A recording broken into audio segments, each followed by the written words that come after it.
I was asked to share a few thoughts on leadership and how we view leadership here at Service Express. And so I wrote down 3 things that I wanted to share with you. And as always with any list, it's not all encompassing.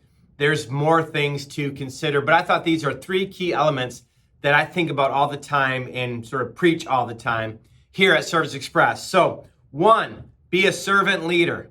Being a leader means putting others before yourself. It's not about you anymore. When you're a top performer or you're an individual performer, you focus on yourself and your results. You help others and you do those things. But when you're a leader, it really becomes about everybody else, putting other people's needs before your own, being a servant leader. Zig Ziglar, one of my favorite quotes, a life quote that I have, which is you can get everything you want out of life if you just help enough other people get what they want. And so I think if you apply this principle, you will be successful here. And when you are a new leader and you take on a new team, here's another piece of advice. Don't give orders.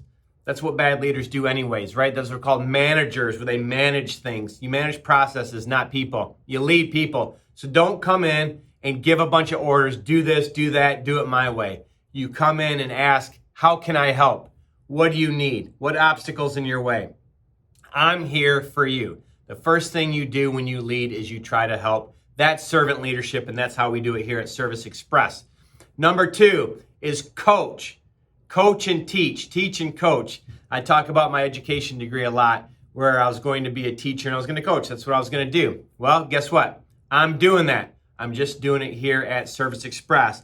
And so when you're a leader, you're going to give performance feedback, okay? But don't just leave it there. Teach them, coach them. One of my pet peeves around any coach, whether it's sport or whether it's in business, is somebody who just says, you're doing it wrong. Fix it. Do it better. That's horrible coaching, in my opinion. That's horrible teaching, and that's horrible leadership.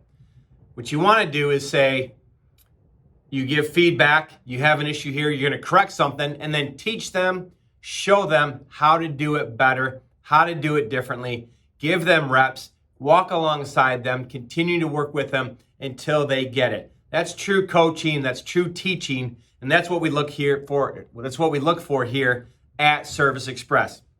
And last piece of advice, again, not all encompassing, but another thing that stands out to me is learn the whole business. Don't just stay in your lane. Okay, if you're a sales leader, if you're a service leader on the operations side, of course, you're going to be an expert in your lane, in your business, and doing what you do. We want you to be an expert there. But we want you to learn the entire business. You need to know how the performance of your team impacts and affects the performance of all the other teams. You need to know how it impacts the performance of the entire business. Okay? Top to bottom, side to side, the whole thing. So learn about all the other departments, spend time with them, do ride-alongs with them. Always be asking them, how can I help? How can my team help your team do its job better? Learn the financials. Learn to make smart business decisions, not just decisions around your systems and processes and people, but smart financial decisions. So, servant leader, right? Put others before yourself. Coach. Don't just tell people they're doing it wrong. Show them, tell them how to do it right. Walk alongside them and learn the whole business. I think if you do these 3 things well, you'll be well on your way to being a great leader here at Service Express. Or if you're listening to this as part of a blog, you'll be a great leader in your organization, in any organization that you're part of, in now or in the future. So if I can ever be of help, please don't hesitate to reach out.